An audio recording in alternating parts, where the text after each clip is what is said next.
The Amtrak train from Cincinnati to Chicago rumbled through the Ohio countryside, its rhythmic clacking against the rails creating a melancholy soundtrack that seemed to match 12-year-old Danny Martinez's mood perfectly. Pressed against the cold window in seat 14B, Danny watched the autumn landscape blur past, golden fields giving way to small towns with their water towers and grain silos, all looking as lonely as he felt inside. His backpack sat on the seat beside him, stuffed hastily with clothes that still smelled like his grandmother's house in Cincinnati. The lavender scent made his chest tight with grief. Just 3 days ago, Abuela Carmen had been teaching him to make her famous tres leches cake, her weathered hands guiding his as they folded the batter. Now she was gone, and Danny was heading to Chicago to live with his Aunt Rosa, a woman he barely knew in a city that felt as foreign as the moon. The train car was only half full on this Wednesday afternoon in October 1985. Most passengers were business travelers or elderly folks visiting family. Danny had chosen a window seat near the back, hoping to avoid conversation. The last thing he wanted was some well-meaning adult asking why a kid was traveling alone or why his eyes were red from crying. His father, Miguel Martinez, had put him on the train that morning with the awkward stiffness that had defined their relationship since Danny's mother died 2 years earlier. "Rosa will take good care of you, mijo," his father had said, unable to meet Danny's eyes. "Chicago has good schools, better opportunities than here in Cincinnati." What his father hadn't said, but Danny understood clearly, was that Miguel couldn't handle raising a son alone while working double shifts at the Ford plant. Abuela Carmen had been the bridge between them, the one who made Danny feel like he belonged somewhere. Without her, Danny was just another burden his father couldn't bear. The conductor, a heavy-set man with kind eyes, had checked Danny's ticket earlier and made sure he had the phone number pinned to his jacket. "You let me know if you need anything, son," he'd said. "It's a long ride to Chicago." Danny had nodded politely, but inside he was screaming. He needed his grandmother back. He needed his mother back. He needed to not feel like a package being shipped to someone who might not want him. As the train swayed gently, Danny pulled out a worn baseball card from his pocket. Pete Rose, Cincinnati Reds, 1975. It had been his most prized possession since his uncle Carlos had given it to him 3 years ago. "Charlie Hustle," Carlos had said with reverence. "That man never gave up, never took a play off. That's how you succeed in life, Danny. You hustle." Now Carlos was in Los Angeles with his new wife, and Danny was alone with a baseball card and memories that felt like they were slipping away with each mile the train traveled north. The tears came again, hot and shameful. Danny tried to wipe them away quickly, but they kept flowing. Through his blurred vision, he saw his reflection in the window, a skinny kid with dark hair that needed cutting, wearing a Cincinnati Reds jersey that was too big for his frame. He looked exactly like what he was, lost. "You know, son, there's no shame in crying." The voice was gravelly but warm, distinctly Midwestern. Danny looked up to see a man in his mid-40s sliding into the seat across the aisle. The stranger was stocky and compact, with graying hair and the kind of weathered face that spoke of years spent in the sun. He wore a simple blue windbreaker and jeans, nothing fancy. But there was something familiar about him that Danny couldn't quite place. "I'm sorry," Danny mumbled, quickly shoving the baseball card back in his pocket. "I didn't mean to." "Hey, no need to apologize." The man leaned forward slightly, his voice gentle. "I've done my share of crying on trains. Sometimes it's the only place where you can really let it out, you know? All that motion, all that noise. It kind of gives you permission to feel whatever you're feeling." Danny studied the man's face more carefully. There was something about his eyes, sharp and intense, but also understanding, like he'd seen his share of hard times and come through them. "You heading to Chicago?" the man asked. Danny nodded, not trusting his voice. "Family?" "My aunt," Danny managed. "I've never lived with her before. My grandmother just died." The man's expression softened with genuine sympathy. "Ah, man, that's tough. Grandmothers are special people. They love you in a way that feels uncomplicated. Like you don't have to earn it or prove you deserve it." Danny felt his chest tighten again. That was exactly right. With Abuela Carmen, he'd never had to wonder if he was wanted. She'd light up every time he walked through her door, immediately start planning what they'd cook together or which old Mexican movies they'd watch. "Yeah," Danny whispered. She was the best person I ever knew." The stranger nodded slowly. "What was her name?" "Carmen. Carmen Martinez." Saying her name out loud made the loss feel both more real and somehow more bearable. "Carmen," the man repeated respectfully. "That's a beautiful name. Tell me something. What made her special?" Danny looked out the window again, watching a freight train parallel their route in the distance. "She never made me feel like I was in the way. After my mom died, everyone else, even my dad, they all looked at me like I was this problem they had to solve. But Abuela Carmen, she'd see me coming up her front steps and her whole face would change, like I was the best part of her day." "Sounds like she raised you right." "She didn't raise me," Danny said quickly. "I mean, not officially, but she taught me things. How to cook, how to be respectful. She used to say that respect was the most important thing a person could have. Respect for others, but also for yourself." The man smiled slightly. "Smart woman. That's the kind of lesson that sticks with you your whole life." They sat in comfortable silence for a moment, the train continuing its steady rhythm toward Chicago. Danny found himself relaxing slightly for the first time in days. There was something about this stranger that felt safe, non-threatening. "You play baseball?" the man asked, nodding toward Danny's Reds jersey. Danny's face lit up slightly, the first genuine smile he'd managed since Abuela Carmen's funeral. "I love baseball. I play Little League, or I did back in Cincinnati. I don't know if they have teams in Chicago." "Oh, they've got baseball in Chicago, all right.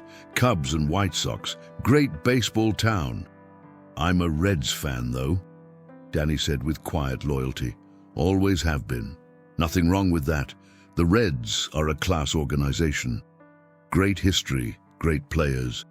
Danny hesitated, then pulled the Pete Rose card back out of his pocket. "This is my favorite player. My Uncle Carlos gave me this card." The man's eyes focused intently on the card, and something shifted in his expression. Surprise, maybe, or recognition. He was quiet for a long moment. "Pete Rose," he said finally. "Good choice. That man gave everything he had to the game. My uncle said he never gave up.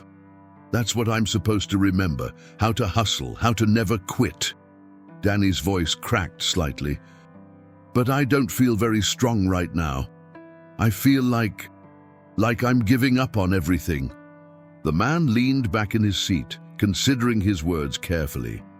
"You know what, son? Sometimes the biggest hustle of all is just showing up, just putting one foot in front of the other when everything inside you wants to quit. You're on this train, heading toward something new and scary, and you're doing it even though your heart is breaking.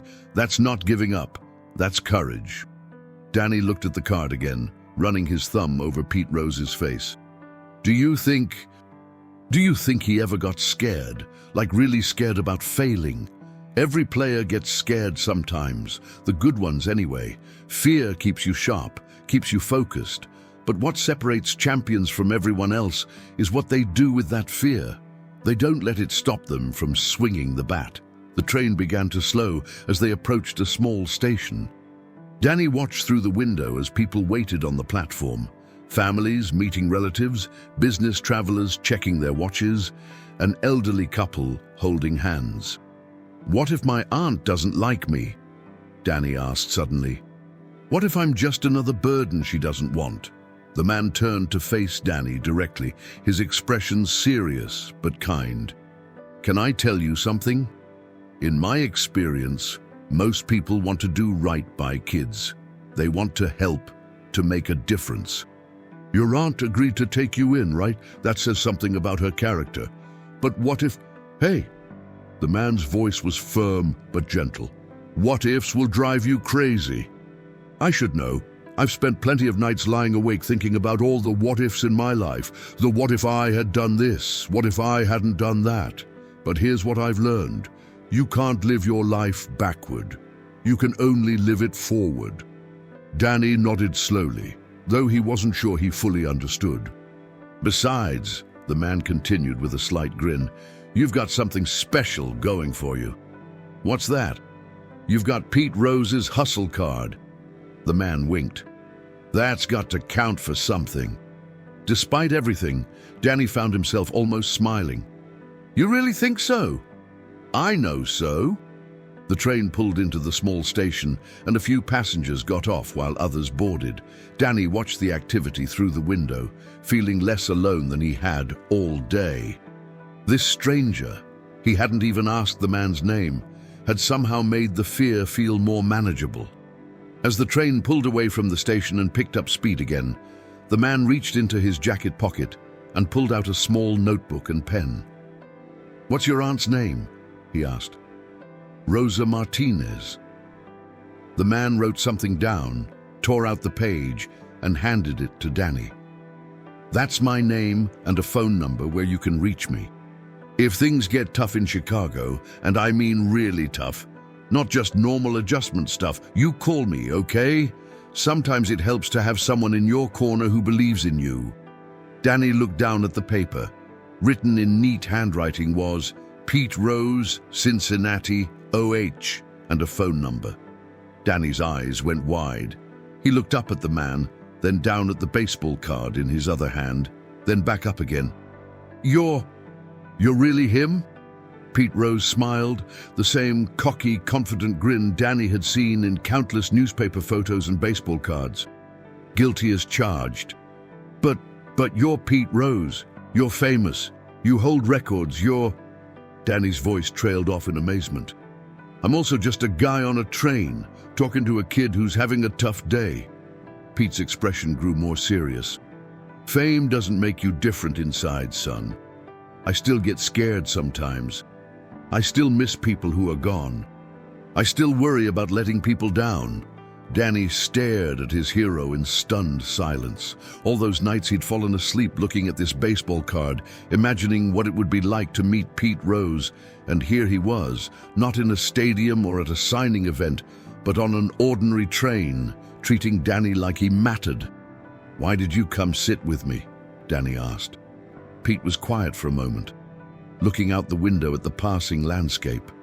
I saw a kid crying alone, and it reminded me of myself at your age. My dad wasn't around much, and there were times when I felt pretty lost. Someone helped me once when I needed it, an old scout named Buddy Blowbaum, who saw something in me when I was just a scrappy kid who couldn't hit a curveball. He didn't have to care, but he did. And now you're helping me? I'm talking to you, Pete corrected gently. You're helping yourself just by staying strong, by getting on this train, by being willing to try something new even when you're scared. The train swayed through a gentle curve, and the late afternoon sun slanted through the windows, casting everything in golden light. Danny felt something shift inside him, not the absence of fear or sadness, but something stronger sitting alongside those feelings. Mr. Rose, just call me Pete.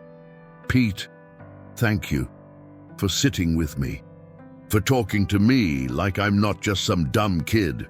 You're not a dumb kid, Danny.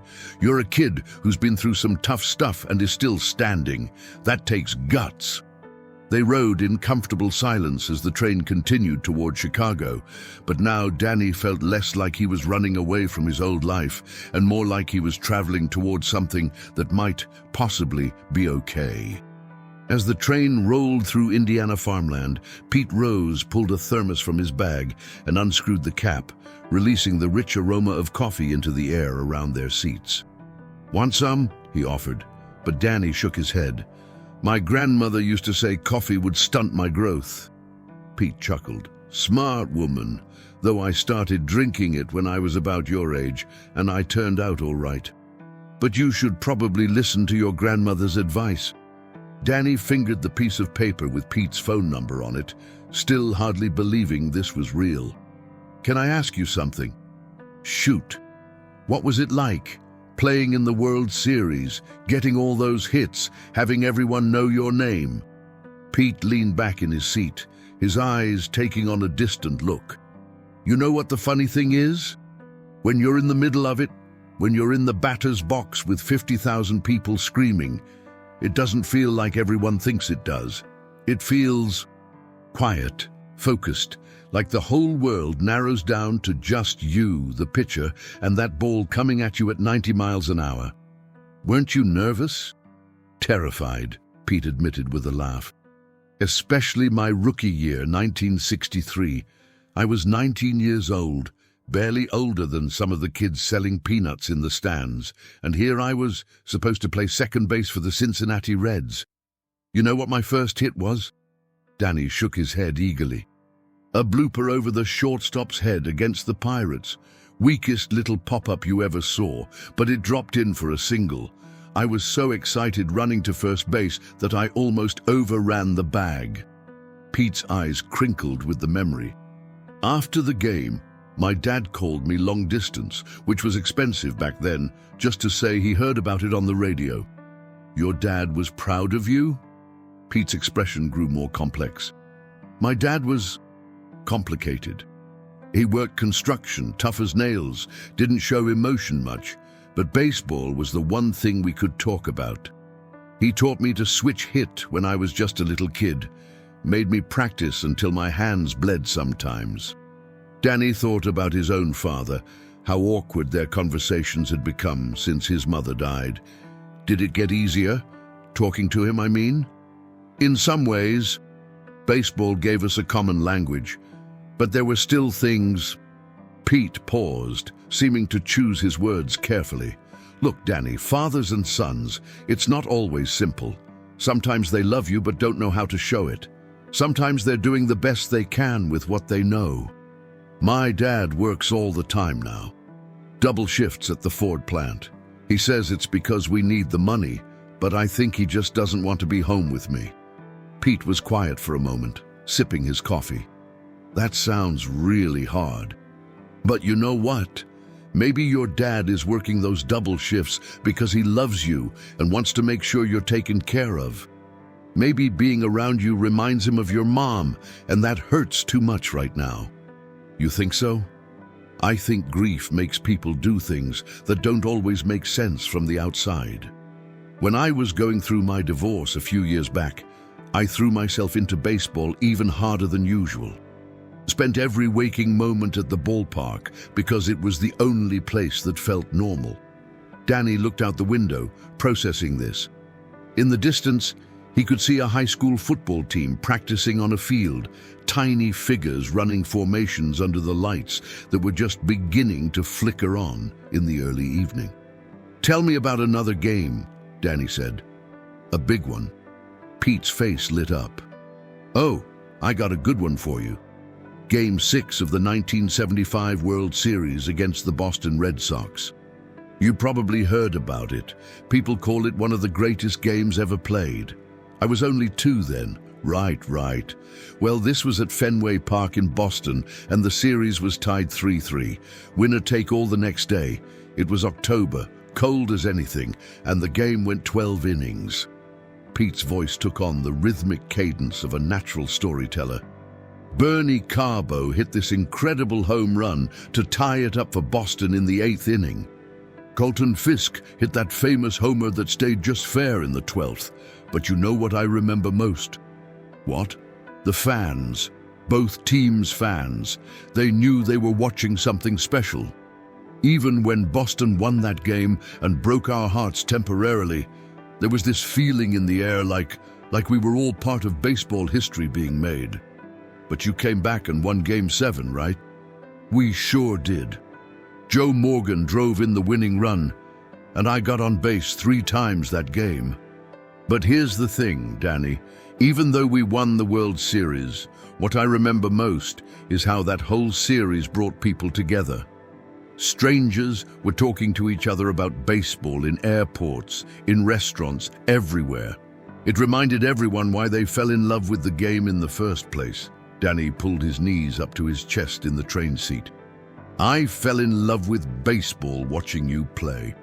Abuela Carmen didn't really understand the rules, but she'd sit with me during games and cheer whenever I cheered. She sounds like a gem. She was. She used to make me sandwiches and bring them out to me when I was playing catch against the garage door in her backyard. Chorizo and egg wrapped in aluminum foil. Danny's voice grew soft with memory. She'd sit on the back steps and watch me throw the ball for hours. That's love right there, Pete said simply. The sitting and watching kind of love. I'm scared I'm going to forget things about her, like the way she hummed when she cooked, or how she always smelled like vanilla and soap. Pete reached across the aisle and briefly touched Danny's shoulder. You won't forget. The important stuff, the love stuff, that gets burned into you, it becomes part of who you are. How do you know? Because I still remember things about people who mattered to me, even if they've been gone for years. My first coach, Bob Weasler, who taught me to slide head first. My high school girlfriend, who used to come to every game and keep score in this little notebook. My buddy from the minors who taught me how to read a curveball. Pete smiled. Love leaves marks, son. Good marks that don't fade. Outside, the landscape was beginning to change as they moved further from rural areas toward the outskirts of Chicago. They passed through small industrial towns with grain elevators and manufacturing plants, their smokestacks reaching toward a sky that was deepening from blue to purple. Pete, Danny said hesitantly, can I tell you something I've never told anyone? Of course. Sometimes I get really angry at my mom for dying, at my dad for sending me away, at God for taking Abuela Carmen. And then I feel guilty for being angry because they didn't choose for things to happen this way. Pete nodded thoughtfully. Anger is just another way of feeling sad sometimes. When my marriage fell apart, I was furious at everyone, my wife, her lawyers, the reporters writing about it. But underneath all that anger, I was just heartbroken. What did you do with the anger? I hit baseballs, a lot of baseballs, stayed after practice and took batting practice until my hands were raw. It wasn't the healthiest way to deal with it, but it kept me from doing anything I'd really regret. I don't have baseballs to hit in Chicago. No, but you'll find something. Maybe it's running, maybe it's drawing, maybe it's writing letters to your grandmother that you never send. The important thing is finding a way to let those feelings out instead of keeping them trapped inside where they can poison you. Danny considered this as he watched the first distant lights of Chicago's suburbs begin to appear through the darkening windows. Pete, what if I'm not good at anything? What if I don't have talent like you did? Pete laughed, but not in a mocking way. Danny, you want to know a secret? I wasn't the most talented guy on any team I ever played for. I couldn't throw as hard as Tom Seaver, couldn't hit for power like Johnny Bench, couldn't run as fast as Joe Morgan. But I had something else. What? I had want to. I wanted it more than the other guys. I was willing to work harder, study longer, practice until everyone else went home. Talent is great, but wanting it more than the next guy, that's what really matters. But what if I don't know what I want? You're 12 years old. You're not supposed to have it all figured out yet. Your job right now is just to pay attention, try things, see what interests you. Maybe it's baseball, maybe it's something completely different. The train was slowing now as they approached the outskirts of Chicago. Through the windows, Danny could see the city's skyline in the distance, the Sears Tower and other skyscrapers lit up against the night sky.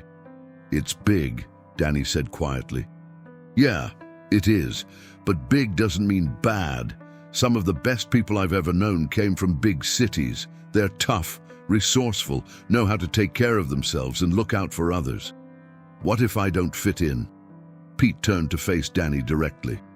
Here's what I've learned in all my years playing baseball in different cities, meeting all kinds of people.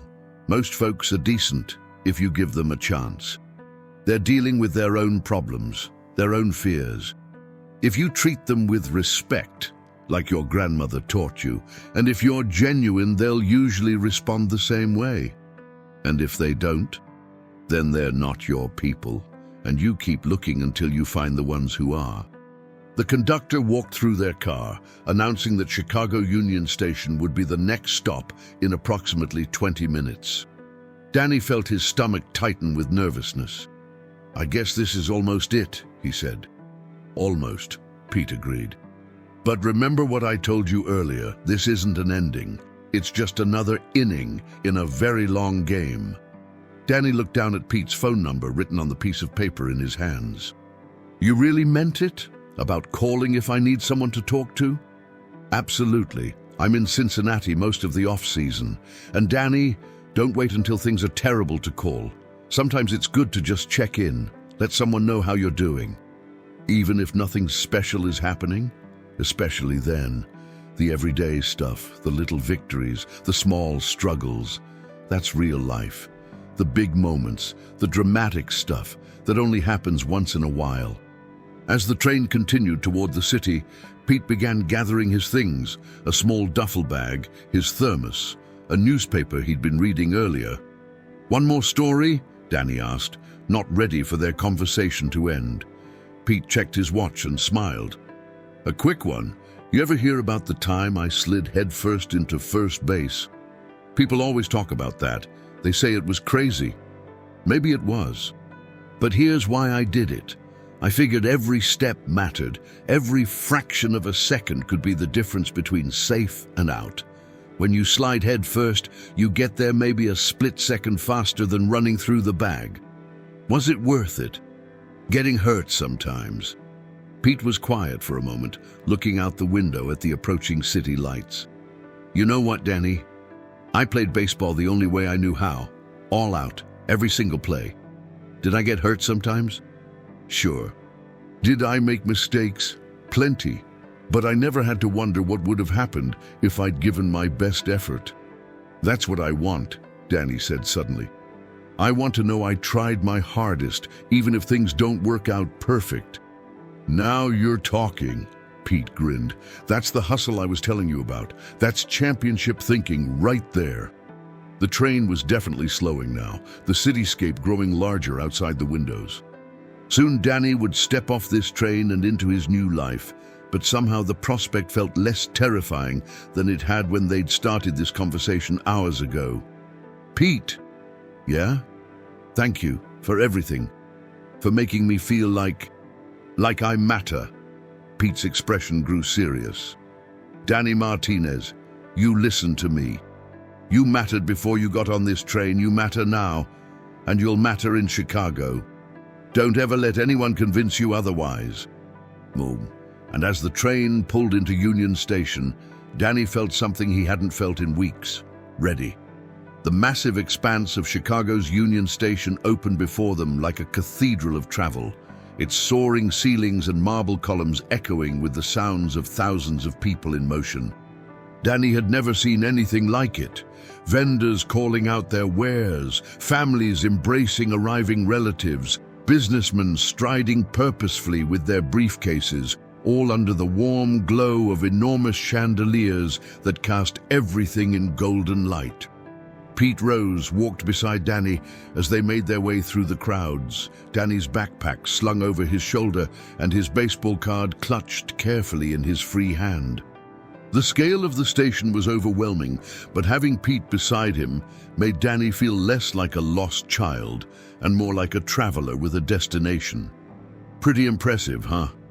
Pete said, nodding toward the architectural grandeur surrounding them. "It's huge," Danny breathed, his head tilted back to take in the full height of the ceiling. "Abuela Carmen told me stories about train stations like this, but I never imagined." "Your grandmother traveled much? She came from Mexico when she was young by herself. She used to tell me about the different stations she passed through on her way to Ohio. She said they were like churches, places where people came to pray for safe journeys and new beginnings." Pete smiled at that. "I like that. Churches for travelers." They found a bench near the main information board, where dozens of destinations and arrival times flickered in orange letters. Danny scanned the crowd, looking for someone who might be his Aunt Rosa. His father had shown him a picture, a woman in her 30s with kind eyes and dark hair pulled back in a practical ponytail. But in this sea of faces, everyone seemed to blur together. "She's supposed to meet me right here at 7:30, Danny said, checking the large clock that dominated one wall of the station. It was only 7:15. "A few minutes early is good," Pete said. "Shows you're responsible." They sat in comfortable silence for a moment, watching the human drama unfold around them. A soldier in uniform was reunited with what appeared to be his parents, the three of them locked in a tearful embrace that made Danny's chest tight with longing. An elderly couple helped each other navigate through the crowd, moving slowly but with obvious devotion. A group of college students laughed as they struggled with oversized backpacks, clearly embarking on some adventure. "All these people," Danny said quietly, "going somewhere, starting something new or going back to something familiar. Travel changes you," Pete said, "even when you don't want it to. You see things differently, meet people you never would have encountered in your regular life. Like meeting you." "Like meeting you," Pete agreed with a grin. "Though I have to say, this might be the most important conversation I've had on a train." "Really? Really? You reminded me of something I'd kind of forgotten." "What's that?" Pete was quiet for a moment, watching a young mother chase a toddler who was fascinated by the pigeons that had somehow found their way into the station. "That the best part of baseball, the best part of anything really, isn't the individual achievement, it's the connection, the way it brings people together, gives them something to share." Pete looked at Danny directly. "I've won batting titles, been to World Series, set records, but sitting on that train with you, talking about your grandmother and your fears and your hopes, that felt more important than any stat sheet." Danny felt heat rise in his cheeks. He wasn't used to adults talking to him this way, like his thoughts and feelings were genuinely significant. "Is that weird to say?" Pete continued. "Here I am, supposedly this famous athlete, and the thing that made my day wasn't about baseball at all. It was about helping a kid feel a little less alone." Before Danny could respond, he heard his name being called over the general din of the station. "Danny? Danny Martinez?" He turned to see a woman approaching them and immediately recognized her from the photograph, though she looked younger than he'd expected, with nervous energy that reminded him somehow of his mother.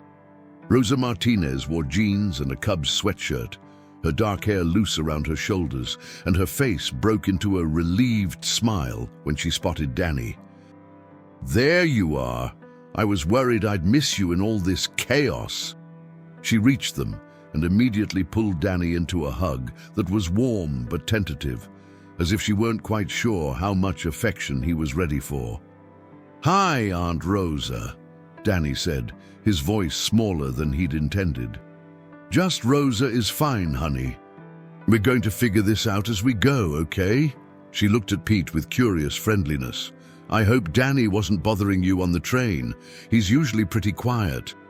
Pete stood up, extending his hand. "No bother at all. Actually, Danny here made my trip to Chicago a lot more interesting. He's a great kid." Rosa shook his hand, and Danny could see her trying to place Pete's face. There was something familiar about him, but she couldn't quite make the connection. "I'm Pete," he said simply, not offering his last name. "Well, thank you for keeping an eye on him. You hear so many stories about kids traveling alone. He took care of himself just fine. Didn't need much looking after." Danny felt a surge of pride at Pete's words. For the first time in weeks, someone was describing him as capable rather than as a problem to be solved. "We should probably get going," Rosa said, checking her watch. "I've got the car parked outside, and traffic's only going to get worse." Pete turned to Danny and extended his hand for a formal handshake. "It was a pleasure meeting you, Danny Martinez." Remember what we talked about, okay? I will, Danny said, shaking Pete's hand and feeling very grown up. And thank you for everything. You've got my number if you need it. Don't be a stranger. As they began to walk toward the exit, Rosa carrying Danny's backpack despite his protests, Danny looked back to see Pete Rose walking in the opposite direction, toward the platform for trains heading back to Cincinnati. For a moment, Danny wanted to run after him, to ask him to stay longer, to keep that feeling of being understood and valued. But Pete had already taught him the most important lesson. Sometimes you had to walk forward, even when you wanted to turn around. So, Rosa said as they navigated through the crowds toward the station's main exit, how was the trip? Long day of traveling, I bet. It was good. Better than I expected. That man seemed nice. Did you talk much? Danny considered how to answer. How could he explain that he'd just spent 4 hours talking to his childhood hero, learning about life and loss and the importance of hustling through difficult times? Yeah, we talked some. He told me stories about baseball. A baseball fan? You could say that.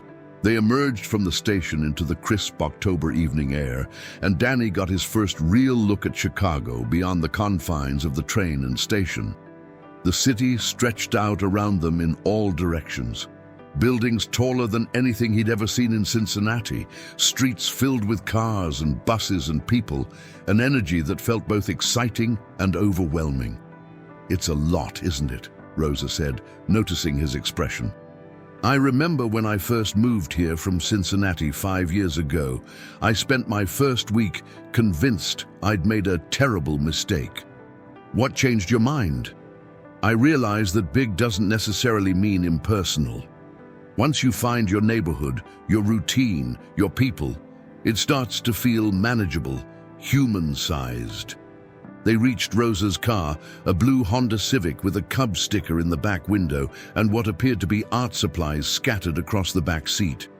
Sorry about the mess, Rosa said as she loaded Danny's backpack into the trunk. I teach art at a middle school, and I'm always carrying projects back and forth. You're a teacher? 6th grade art, which means I spend most of my day with kids about your age, trying to convince them that creativity matters. She smiled as she started the car. Fair warning, I might put you to work helping me grade projects. As they pulled into Chicago traffic, Danny pressed his face to the window, trying to take in everything at once. The diversity of the people on the sidewalks was striking. He saw faces representing what seemed like every corner of the world, all moving through their evening routines with purpose and familiarity. What's your school like? He asked. Lincoln Middle School. It's about 15 minutes from my apartment. The kids are great, challenging sometimes, but great. They come from all over the city, all different backgrounds. You'll probably start there on Monday, if that's okay with you. Danny felt a flutter of nervousness. Monday? That's only 3 days away. I know it's fast, but I think getting into a routine will help, and honestly, the longer you wait, the harder it gets. Rosa glanced at him in the rearview mirror. But we can talk about it. Nothing's set in stone. Benin, they drove through neighborhoods that seemed to change character every few blocks. Danny saw tree-lined streets with elegant brownstones, then commercial areas with small shops and restaurants displaying signs in languages he couldn't read, then industrial areas with warehouses and train yards. This is my neighborhood, Rosa said, as they turned onto a quieter street lined with 3-story apartment buildings. It's called Logan Square. Lots of artists and teachers, some families, pretty diverse. There's a great taco place on the corner and a bookstore that stays open late. She pulled into a parking space in front of a brick building with flower boxes in the windows. Even in October, someone had planted autumn flowers, orange and yellow mums that glowed under the streetlights. Home, sweet home, Rosa said, turning off the engine. It's not much, but it's mine. Well, ours now, I guess. Danny followed Rosa up 2 flights of stairs, the building filled with the sounds of normal life.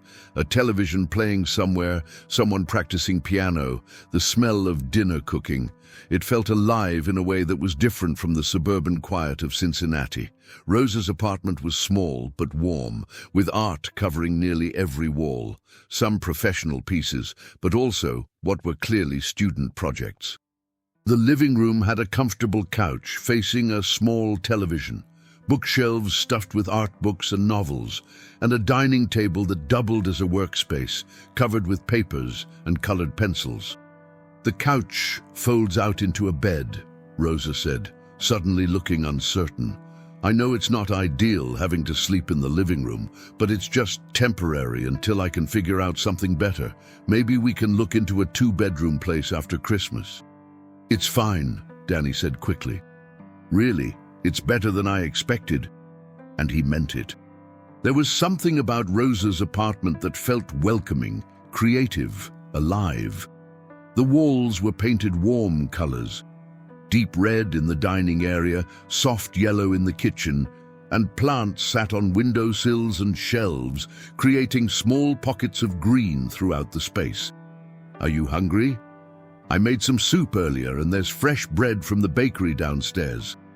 Danny realized he hadn't eaten since the morning, too nervous and then too engrossed in his conversation with Pete to think about food. "That sounds great." As Rosa bustled around the small kitchen, Danny explored the living room, looking at the artwork on the walls. Most of it was abstract, swirls of color that seemed to capture emotion rather than specific objects. "Did you make all of these?" he asked. "Most of them. Some are from other artists I know. A few are pieces my students made that were too good to let go home." Rosa smiled. "I have a weakness for art that makes me feel something, even if I can't explain what that something is." She served bowls of what turned out to be excellent vegetable soup, along with thick slices of crusty bread and butter. They sat at the dining table, and for the first time all day, Danny felt something approaching normal. "So tell me about yourself," Rosa said. "I mean, I know the basics from talking to your dad, but I want to hear from you. What do you like to do? What are you interested in?" Danny thought about Pete's advice on the train, to be genuine, to give people a chance. "I love baseball. I play Little League, or I did in Cincinnati. I'm not sure if there are teams here." "There definitely are. Chicago takes its baseball seriously, maybe too seriously sometimes." Rosa smiled. "Cubs or White Sox?" "Actually, I'm a Reds fan." "Brave choice in this city. You'll get some good-natured ribbing about that." "Someone told me that today, actually, on the train." They ate in comfortable silence for a few minutes, the sounds of the city filtering in through the windows. Car horns in the distance, someone laughing on the street below, the rumble of the elevated train a few blocks away. "Rosa?" Danny said hesitantly. "Yeah?" "Why did you say yes? When my dad called and asked if I could live with you, we barely know each other." Rosa put down her spoon and looked at him directly. "Honest answer?" Danny nodded. "Because when your dad called, he sounded desperate and scared. And because," she paused, seeming to choose her words carefully, "because I know what it feels like to be 12 years old and feel like you don't quite fit anywhere." "You felt like that?" "Oh, yeah. My parents were older when they had me. Your dad was already grown up and out of the house. I was like an only child, but with parents who were tired and set in their ways. I spent a lot of time feeling like I was too much trouble, too loud, too interested in things they didn't understand. Like art. Like staying up late reading, like asking too many questions." Rosa smiled. "Sound familiar?" Danny found himself smiling back. "Kind of. The thing is, Danny, sometimes the people who love us most aren't equipped to give us what we need. That doesn't make them bad people, and it doesn't make us bad people. It just means sometimes we need to find our tribe in unexpected places." "Is that what this is? You giving me what I need?" "I don't know yet, but I'm willing to try if you are." Danny looked around the apartment again, at the colorful walls, the books, the student artwork that Rosa had cared enough to keep. It wasn't home yet, but it felt like the possibility of home. "I'm willing to try," he said. "Good, because I should probably warn you, I'm going to need some help figuring this out. I've never been responsible for anyone but myself. I might mess up sometimes." "That's okay. I might mess up too. Then we'll figure it out together." Later, as Rosa helped Danny set up the fold-out couch with sheets and pillows, she asked about his day, about the train ride, about how he was feeling. "Scared," Danny admitted, "but also hopeful, if that makes sense." Perfect sense. Sometimes those feelings go together. As Danny settled into his makeshift bed, Rosa sat in a chair nearby, clearly wanting to talk more, but not sure how to bridge the gap between being his aunt and being his guardian. "Danny, can I ask you about your grandmother? Carmen? Your dad mentioned you were close." Danny's chest tightened, but not with the sharp pain he'd felt earlier. More like a gentle ache, the kind that comes with missing someone deeply but gratefully. She was the person who made me feel like I was exactly who I was supposed to be. Does that make sense? It makes perfect sense. She taught me to cook and to be respectful and to work hard, but mostly she just loved me, like it was easy. Rosa was quiet for a moment. "That's a beautiful thing to carry with you. Someone on the train today told me that love leaves marks. Good marks that don't fade." "Someone wise." Danny pulled Pete's piece of paper from his pocket, looking at the name and phone number written there. Tomorrow he would tell Rosa who he'd really met on the train, but tonight he wanted to keep it to himself a little longer. "Rosa, yeah. Thank you for letting me come here, for being willing to try. Thank you for being willing to let me try." As Rosa turned off the lights and headed to her bedroom, Danny lay in the darkness, listening to the sounds of his new city. It was different from Cincinnati, louder, more urgent, but not frightening. Through the window, he could see lights in other apartments, other families settling in for the night. He thought about Pete Rose, probably back in Cincinnati by now. He thought about his father, working the late shift at the Ford plant. He thought about Abuela Carmen, and for the first time since her death, the memories felt more warm than painful. Most of all, he thought about what Pete had said, that this wasn't an ending, just another inning in a long game. And as Danny drifted off to sleep in his new temporary home, he felt ready to step up to the plate. Danny's first Monday morning at Lincoln Middle School arrived gray and drizzly, with that particular October chill that seems to seep through even the warmest jacket. Rosa walked with him to school, pointing out landmarks along the way. The corner grocery store run by a Korean family who knew everyone's names, the community garden where neighbors grew vegetables and flowers together, the small library branch that stayed open late for kids who needed a quiet place to do homework.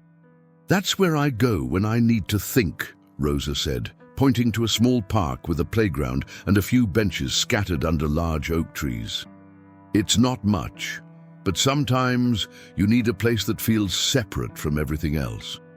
Lincoln Middle School was a 3-story brick building that looked like it had been there for decades, with wide steps leading to heavy wooden doors and windows that had been painted so many times you could see layers of different colors at the edges. Students were arriving from all directions, some dropped off by parents in cars, others walking in groups, a few emerging from city buses that wheezed to stops at the corner. "It looks," Danny started. "Intimidating," Rosa supplied. "Big. It is big. About 800 students. But remember what I told you yesterday, big doesn't mean impersonal once you find your place." They walked through the front doors into a hallway that was buzzing with pre-first period energy. Danny had never seen such a diverse group of students in one place. Kids of every ethnicity, speaking multiple languages, wearing everything from carefully coordinated outfits to paint-splattered clothes that suggested they'd spent their morning working on art projects. "Mrs. Martinez!" A girl with short red hair and freckles bounded over to them. "Is this your nephew?" "Danny, this is Sarah Chen.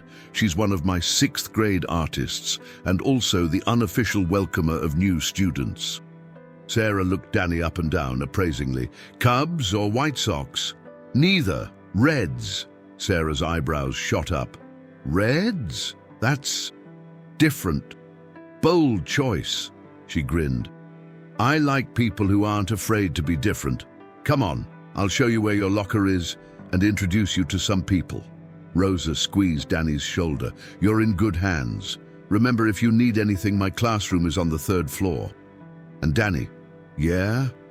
Just be yourself. That's always enough." Sarah led Danny through the maze of hallways, chattering constantly about teachers, cafeteria food, and school politics that Danny couldn't quite follow but found oddly comforting. Her energy was infectious, and her obvious comfort in her own skin reminded him of something Pete Rose had said about confidence being contagious. "So what's your story?" Sarah asked as they located Danny's locker and she showed him how to work the combination lock. "Rosa said you just moved here from Ohio?" "Cincinnati. My grandmother died and my dad couldn't." Danny struggled to explain the situation without making his father sound bad. "Ah," Sarah said with surprising understanding for a 12-year-old. "Family stuff, got it. Well, Lincoln's a good place to start over. Most of us are from somewhere else originally anyway."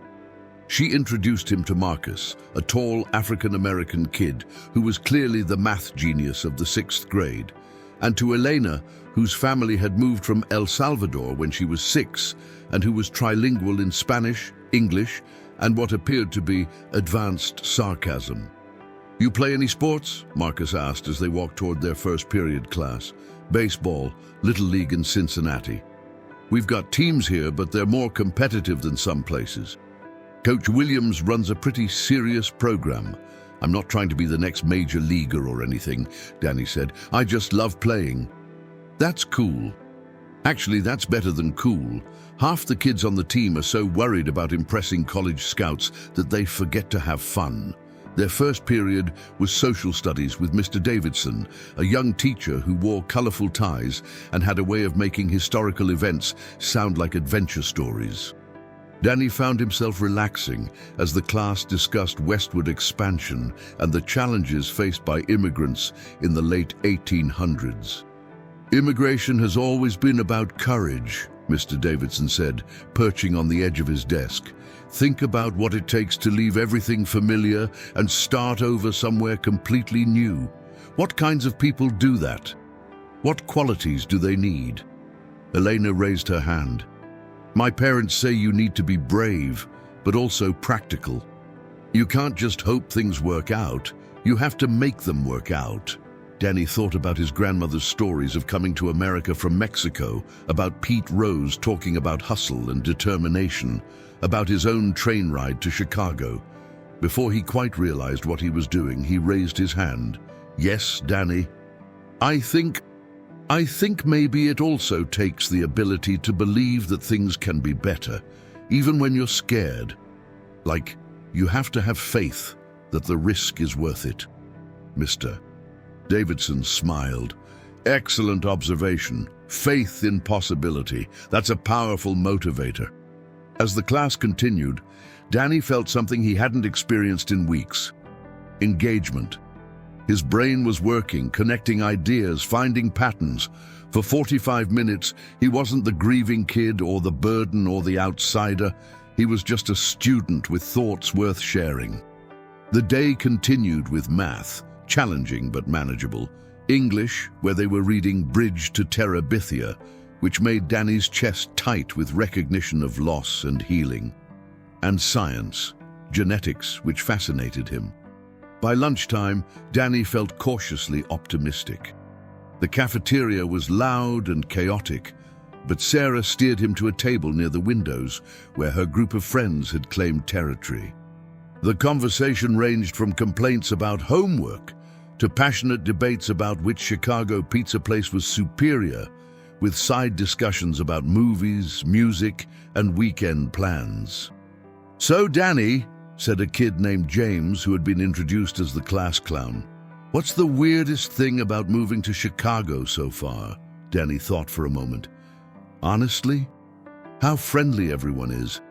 I was expecting people to be more, I don't know, impersonal, but everyone I've met has been really welcoming." "That's because you haven't met Principal Henderson yet," Elena said with a grin. "Wait until you forget to tuck in your shirt." "Or Mrs. Patterson in the office," Sarah added. "She looks like she eats students for breakfast." "Mrs. Patterson is actually really nice once you get to know her," Marcus said. "She helped me when my mum was having trouble with our housing situation last year." "People aren't always what they seem like on the surface." Danny nodded, thinking about Pete Rose, how he could have been just another famous person too busy to notice a crying kid on a train, but instead had been kind and genuine and present. "That's true," Danny said. "Sometimes the people who seem most intimidating turn out to be the ones who help you the most." After lunch was Rosa's art class, which Danny had been both looking forward to and dreading. He loved art, but had never been particularly good at it, and he wasn't sure he wanted his classmates to see him struggle with something his aunt excelled at. Rosa's classroom was on the 3rd floor, with big windows that let in natural light and walls covered with student work that actually looked professional. There were easels set up around the room, shelves filled with supplies, and in one corner, a small collection of plants that seemed to thrive under Rosa's care. "Today, we're going to work on self-portraits," Rosa announced to the class, "but not the kind you might expect. Instead of drawing what you look like on the outside, I want you to create something that represents who you are on the inside. Use colors, shapes, symbols, whatever feels right to you." Danny stared at his blank piece of paper, overwhelmed by the assignment. How do you draw who you are on the inside when you're not even sure who that is anymore? Sarah, working at the easel next to his, had already started filling her paper with bold strokes of purple and gold. "Just start with a color that feels like you," she suggested. "Don't think too hard about it." Danny picked up a blue-colored pencil. Not the bright, happy blue of a summer sky, but the deeper blue of early evening or deep water. As he began to shade, he found himself thinking about the train ride, about Pete Rose, about the feeling of movement and possibility. Without really planning it, he began to draw train tracks, stretching across the paper, but instead of being straight lines, they curved and twisted, sometimes separating into multiple paths, sometimes coming back together. Along the tracks, he added small figures, a woman who looked like Abuela Carmen, a man in a baseball uniform, a girl with art supplies. Rosa appeared at his shoulder as he worked. "That's beautiful, Danny. Tell me about it." It's about journeys, I guess. How sometimes you don't know where you're going, but you meet people along the way who help you figure it out." "I love that.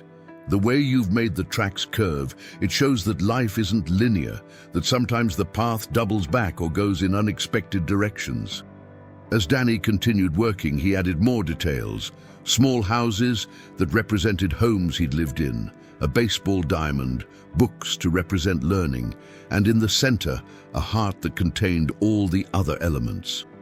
"It's like a map," Eleanor observed, looking over from her own project, which appeared to be an abstract explosion of red and orange that somehow perfectly captured her fiery personality. A map of all the places that made you who you are. When the class was over, Danny felt proud of what he'd created in a way that surprised him. He'd never thought of himself as artistic, but there was something about translating his feelings into visual form that felt natural and satisfying. "Can I keep this?" Rosa asked quietly as students began packing up their supplies. "I mean, if you don't want to take it home, you want to keep it?" "It's really good, Danny. Not just technically, but emotionally. It tells a story." Danny felt a flush of pride. "Sure, you can keep it." The rest of the school day passed quickly. PE, where Danny held his own in basketball despite being shorter than most of his classmates. Study hall, where he actually got ahead on homework. and finally dismissal. Sarah walked with him toward the exit, chattering about plans for the weekend and a school dance that was coming up in November. "You should come," she said. "It's mostly just standing around eating cookies and pretending to dance, but it's fun, and Elena's bringing her dad's boombox, so the music won't be completely terrible." "Maybe," Danny said, though the idea of a school dance seemed both terrifying and intriguing. As they reached the front doors, Danny spotted Rosa waiting for him on the steps, wearing her Cubs sweatshirt and carrying a bag of what appeared to be groceries. "How was it?" she asked, as they began walking home. "Good. Really good, actually. I like Mr. Davidson, and art class was fun, and the other kids are nice." "Just nice?" Danny grinned. "Okay, they're pretty great. Sarah's like this force of nature, and Marcus is really smart but not stuck up about it, and Elena's funny in this way that makes you want to be funnier too." "Sounds like you found your people." "Maybe starting to." They walked home through neighborhoods that were beginning to feel familiar, past the Korean grocery store where Rosa stopped to buy milk, and the community garden where someone was harvesting the last of the autumn vegetables. "Rosa," Danny said as they climbed the stairs to her apartment. "Yeah? Thank you. For today. For getting me enrolled so fast. For everything. Thank you for being brave enough to try." That evening, as Danny worked on homework at Rosa's dining table while she graded art projects, he found himself thinking about Pete Rose's words about hustle. How sometimes the biggest hustle was just showing up, just putting one foot in front of the other. He'd showed up today. He'd participated in class, introduced himself to new people, created art that meant something to him. It wasn't a grand slam or a dramatic victory, but it was progress. As he finished his math homework and started reading the next chapter of Bridge to Terabithia, Danny pulled Pete's piece of paper from his pocket and looked at the phone number written there. He wasn't ready to call yet. He wanted to have more to report, wanted to prove that he was taking Pete's advice seriously, but knowing he could call, knowing someone believed in him and was rooting for his success, made all the difference. Outside the windows of Rosa's apartment, Chicago hummed with its nighttime energy, cars and trains, and the sound of people living their lives. Danny was beginning to understand that he was part of that now, part of the city's complex ecosystem of dreams and struggles and small daily victories. Tomorrow, he would go back to school, continue learning his way around, keep building friendships that might last for years. It wasn't the life he'd planned, wasn't the way he'd expected things to work out. But as Pete Rose had taught him, sometimes the best plays are the ones you never saw coming. 3 weeks later, Danny sat in the same park Rosa had shown him on his first day, the one with the oak trees that were now brilliant gold and orange in the November sunshine. He had Pete Rose's phone number in his hand and Rosa's permission to make a long-distance call from the payphone near the basketball court. His fingers dialed the number carefully, his heart beating fast with excitement and nervousness. The phone rang twice before a familiar gravelly voice answered. "Hello? Pete? It's Danny Martinez. From the train?" There was a pause, then Pete's voice brightened with genuine pleasure. "Danny, how are you, son? How's Chicago treating you?" "Really good, actually. I wanted to call and tell you thank you, and tell you how things are going. I'm all ears. Tell me everything." Danny found himself grinning as he launched into the story of his first 3 weeks in Chicago. He told Pete about Lincoln Middle School, about Sarah and Marcus and Elena, and how they'd become real friends. He described Mr. Davidson's social studies class and how he'd discovered he was good at connecting historical events to modern situations. He talked about Rosa's art class and the self-portrait that now hung in their apartment, and how he was learning that creativity could be a way of understanding yourself.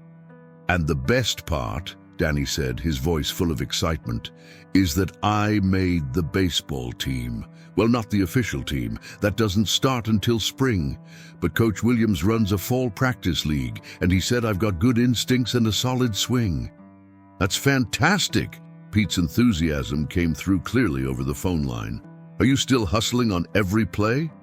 Every single one, even in practice. The other kids think I'm crazy sometimes, but Coach Williams says intensity is contagious. Smart coach, what position are you playing? Second base, mostly, sometimes shortstop. Coach says I see the field well, that I anticipate where the ball's going before it gets there. Pete laughed. That's a gift, Danny. That kind of baseball intelligence can't be taught. You're either born with it or you're not. Danny felt a surge of pride at the compliment from his hero. I've been practicing what you told me about switch hitting too. Rosa found an old batting cage across town, and we go there on weekends. Rosa sounds like good people. She really is. I was scared at first that she might change her mind about letting me stay, but Pete, I think she actually likes having me around. She says I make the apartment feel more like a home. And how do you feel about her? Danny was quiet for a moment, thinking about how to put his feelings into words. She's not trying to replace my mom or my grandmother. She's just Rosa. She teaches me things about art and about how to look at the world differently, and she listens to me like what I have to say actually matters. Sounds like you found your people. I think so. And Pete, I've been thinking about what you said on the train, about how love leaves marks that don't fade. I think I understand now what you meant. Tell me, I still miss Abuela Carmen every day, but instead of just feeling sad about it, I'm starting to feel grateful too, for the time I had with her, for the things she taught me, for the way she loved me. It's like she's still helping me even though she's gone. Pete's voice was soft when he responded. That's beautiful, Danny. That's exactly what I meant. The people who love us right, they become part of us. They help us know how to love other people. Is that what happened with you? With the people who helped you? Absolutely. That scout I told you about, Buddy Blowbaum, who saw something in me when I was just a scrappy kid. He died years ago, but I still hear his voice sometimes when I'm facing a tough situation. Hustle through it, Pete, he'd say. Champions find a way. Danny smiled, imagining Pete as a young player getting encouragement from an older mentor, just like Pete had encouraged him on the train. Pete, can I ask you something? Shoot. Why do you think we met that day? I mean, of all the people who could have been on that train, why was it you? Pete was quiet for a long moment, and Danny could hear the sounds of Cincinnati in the background. Traffic, a dog barking, someone using a leaf blower. You know what I think, Danny? I think sometimes the universe puts us exactly where we need to be, exactly when we need to be there. You needed someone to remind you that you were strong enough to handle whatever came next. And Pete paused. I needed to remember why I fell in love with baseball in the first place. Not for the records or the fame, but for the way it connects people, the way it teaches you about perseverance and hope. So we helped each other? We absolutely helped each other. Danny looked across the park, where a group of kids was playing pickup basketball, their shouts and laughter echoing off the surrounding apartment buildings. A few weeks ago, he would have sat on this bench feeling like an outsider watching other people's lives. Now, he recognized two of the players as classmates, and he knew that if he walked over, they'd probably invite him to join the next game. Pete? Yeah? I wrote my dad a letter yesterday. The first real letter I've sent since I got here. What did you say? I told him I was doing okay, that I liked school and that Rosa is taking good care of me. But I also told him that I understood why he couldn't take care of me right now and that I wasn't mad about it. That's very mature, Danny. I realized that maybe he was doing the best he could, you know. Like you said on the train, sometimes people love you, but don't know how to show it in the way you need. Did he write back? Not yet. But Rosa thinks he will. She says sometimes people need time to process their feelings before they can express them. Pete chuckled. Rosa sounds pretty wise. She is. She's teaching me that there are lots of different ways to be smart. Not just book smart, but people smart and art smart and heart smart, I guess. Heart smart, I like that. Danny could hear voices in the background on Pete's end of the call, and he realized he'd probably been talking for longer than he'd intended. I should probably let you go, Danny said. I just wanted to call and say thank you.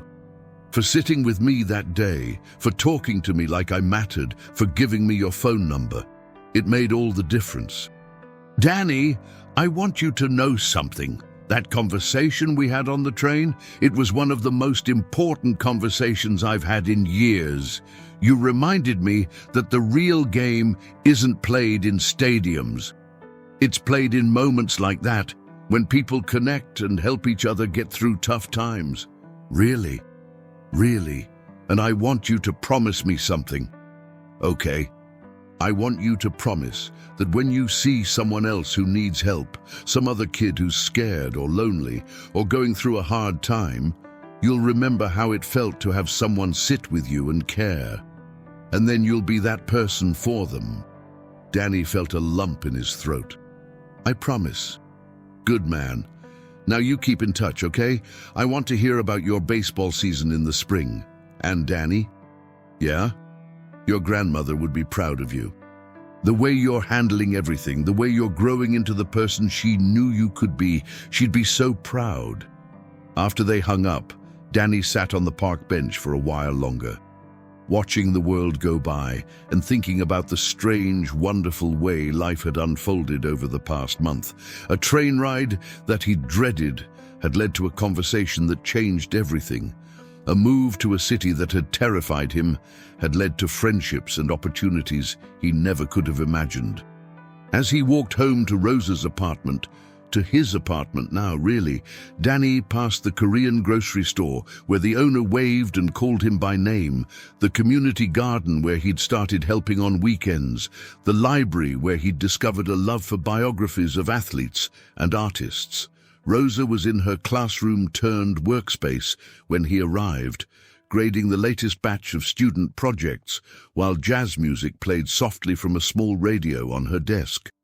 "How was your call?" she asked, looking up with interest. "Perfect. He's doing well and he wants to hear about baseball season in the spring." "I'm glad you called him.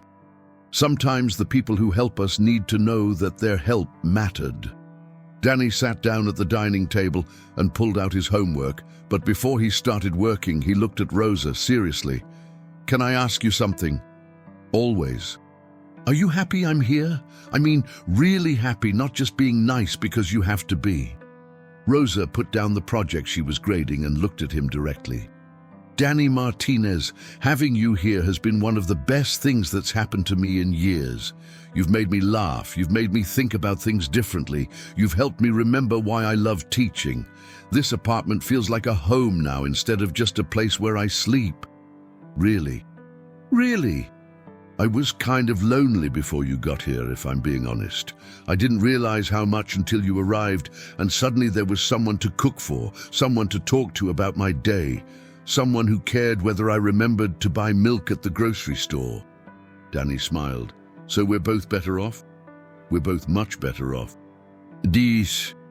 As Danny worked on his math homework and Rosa continued grading art projects, the apartment filled with the comfortable quiet of two people sharing space without needing to fill every moment with conversation. Outside, Chicago continued its evening routine. People coming home from work, families gathering for dinner, the city settling into the rhythm of another day ending and another beginning. Later that evening, after dinner and after Rosa had helped him understand a particularly tricky science concept, Danny sat at his fold-out bed and pulled out a notebook he'd been keeping since his second week in Chicago.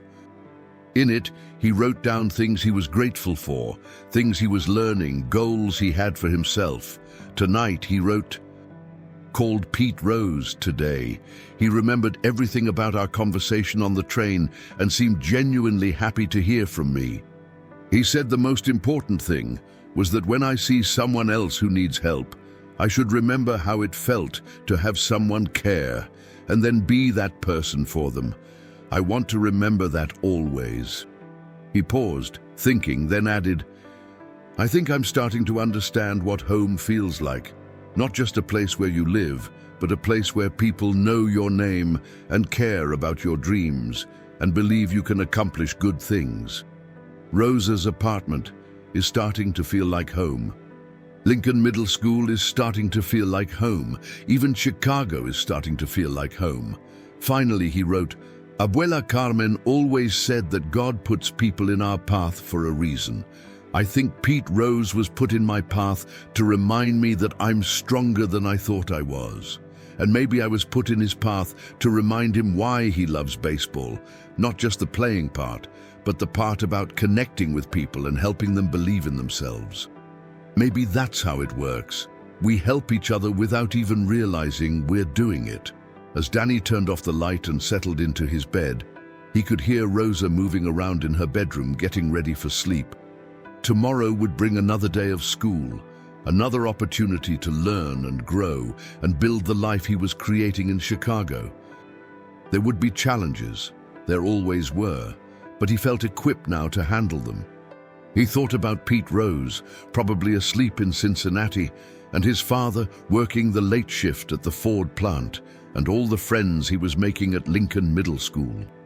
He thought about the baseball season that would start in the spring, and the art projects he wanted to create, and the books he wanted to read. Most of all, he thought about Abuela Carmen and how she'd always told him that every ending was also a beginning if you looked at it right. Losing her had been devastating, but it had also led him to this new life, these new relationships, this growing understanding of who he was and who he wanted to become. As he drifted off to sleep, Danny smiled, thinking about a train ride that had changed everything and a baseball hero who had turned out to be exactly the kind of person who would sit with a crying kid and remind him that he was strong enough for whatever came next. The game was just beginning, and Danny Martinez was ready to play.